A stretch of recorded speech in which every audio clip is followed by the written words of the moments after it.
Bibiliya nivuga ngo mbega abari ku ruhande rw'Uhoraho ngo ninde azobanesha. Uhoraho ariko avuga ngo bazoba ababoyi banyu n'abantu nzeye, niko Uhoraho ariko arahiga ngo ayo moko ayo ndetse n'ayo mahanga no kugira gute, ni kuba ababoyi n'abayaya. Ibi rero ntahinduka, ibi amaraso ya Yesu ntaca bikorako, bitaye ko n'umusaraba nta na kimwe uza kubikora kibi, ntacyo, nta na kimwe. Uhoraho yaravuze yarahejeje, niko bizogenda. Uhoraho ajyana n'urutonde, ntajyana n'ibishobisho by'abantu.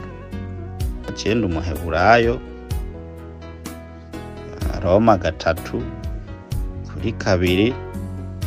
abaheburayo babikijwe ibyavuzwe n'Uhoraho ngo barusha abantu bose ibintu byose, ngo kuko ari bo babikijwe ibyavuzwe n'Uhoraho. Rero je narabibikijwe, ndabibitse.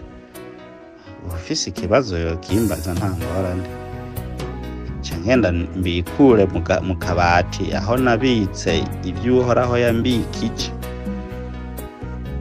hanyuma ndabikugururira, ndabiguhe kugira wumve icyo Uhoraho avuga, nk'uko ahejeje kuvuga aho hejuru yuko hariho abantu bagiye kuba ababoyi bongere babe n'abayaya. Mugire igihe cyiza mwese.